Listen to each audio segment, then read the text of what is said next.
छत्रपती संभाजीनगरमध्ये पकडलेल्या bogus IAS महिला अधिकारी प्रकरणात ही एक मोठी अपडेट आहे। या बोगस IAS कल्पना भागवतनं पैसे घेतलेल्या लोकांच्या यादीमध्ये आता खासदार नागेश आष्टीकर यांचं सुद्धा नाव आल्याची माहिती कळतेय। या महिलेनं आष्टीकरांकडून खासदार आष्टीकरांकडून 1,45,000 रुपये उकळलेले आहेत आणि त्यांच्या पुतण्याच्या माध्यमातून वेगवेगळी कारणं सांगून हे पैसे तिनं घेतल्याचं तपासात पुढे आलेलं आहे। नागपूर विद्यापीठाचे माजी कुलगुरू डॉक्टर NS पठाण यांच्याकडून सुद्धा या महिलेनं पैसे उकळलेले आहेत। कल्पना भागवतला बेस्ट IAS अधिकारी असल्याचं सर्टिफिकेट डॉक्टर SN पठाण यांनी दिलेलं आणि त्याही प्रकरणात यांची चौकशी करण्यात येते। तर गेल्या काही दिवस या महिलेची चौकशी सुरू आहे।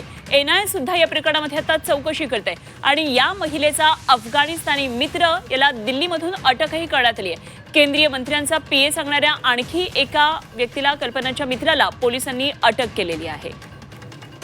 तर या बोगस IAS कल्पना भागवतचा आणखी एक प्रताप समोर आलेला आहे। पद्मश्री मिळवून देण्याच्या बहाण्यानं तिनं फसवलेल्या अनेक नेत्यांची कल्पना भागवतकडून फसवणूक करण्यात आल्याचं कळतंय। नागपूरमधल्या एका नेत्याला राज्यसभेची ऑफर करण्यात आली होती असंही कळतं आहे। कल्पना भागवतचे सगळे प्रताप आता समोर येऊ लागलेले आहेत। तिची चौकशी सुरू झाल्यानंतर वेगवेगळे खुलासे आणि अनेक महत्त्वाच्या खरं तर यामध्ये बाबी पुढे येऊ लागलेले आहेत। या बोगस IAS कल्पना भागवतनं नेमके काय काय प्रताप आणखी केलेले आहेत तिच्या आणखी चौकशीमधून अर्थातच पुढे येईल। पद्मश्री मिळवून देण्याच्या बहाण्यानं तिनं फसवलेले अनेक नेत्यांची कल्पना भागवतनं फसवणूक केल्याचं समोर आलेलं आहे। एका नेत्याला राज्यसभेची सुद्धा ऑफर, नागपूरमधला हा नेता होता, राज्यसभेची त्याला ऑफर केलेली होती। तर कल्पना भागवत विषयी आणखी सविस्तर अपडेट जाणून घेऊया। आमचे प्रतिनिधी विशाल करोळे आपल्याबरोबर जोडले गेले थेट छत्रपती संभाजीनगरमधून। विशाल, अत्यंत धक्कादायक खुलासे खरं तर समोर येत आहेत, काय नेमके तपशील आहेत या संदर्भातले आणखी पुढचे? अगदी खरं आहे, कल्पना भागवतचे रोज नवे कारनामे पुढे येत आहेत। त्यामुळं कल्पना भागवतची चौकशी संभाजीनगर पोलिसांसह NIA सुद्धा करत आहेत। खरं तर कल्पना भागवत ही मूळ संभाजीनगरची रहिवासी आहे। गेली 6 महिने ती संभाजीनगरच्या एका पंचतारांकित हॉटेलमध्ये राहत होती। 6 महिन्यापासून का राहत आहे असा संशय आल्यानंतर पोलिसांनी या सगळ्या प्रकरणाची चौकशी सुरू केली आणि त्यातून हे सगळं आता पुढे आलेलं आहे।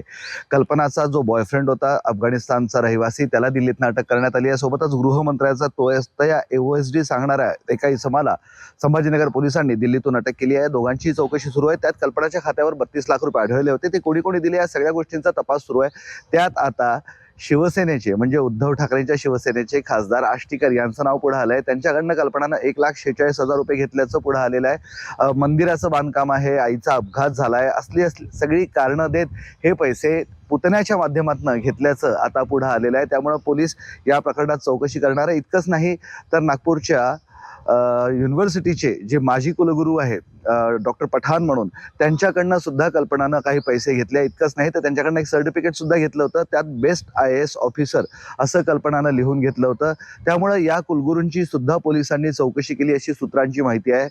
धक्कादायक म्हणजे कल्पनानं काही लोकांना पद्मश्री मिळवून देतो म्हणूनही त्यांच्याकडनं पैसे उकळल्याची सूत्रांची माहिती आहे। मात्र या सर्व अंगानं पोलीस आता तपास करत आहे। खरं तर कल्पनावर मूळ आरोप होता की तिनं पाकिस्तानसाठी भारतात हेरगिरी केली, काही तिच्या मोबाईलमध्ये परदेशी नंबर सापडले होते। त्यामुळे NIA या सगळ्या प्रकरणात चौकशी करत आहे आणि त्यात कल्पनाचे आता स्थानिक लेवलवरचे सगळे हे कारनामे उघड होत आहे।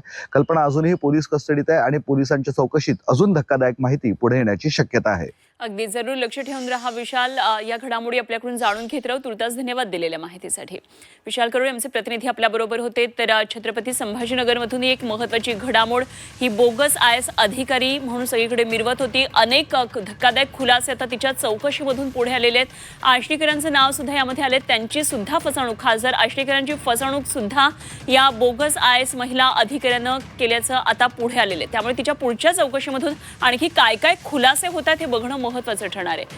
तर याच संदर्भात भाजपचे नेते राज्याचे महसूल मंत्री चंद्रशेखर बावनकुळे यांनी काय प्रतिक्रिया दिली तेही पाहूया।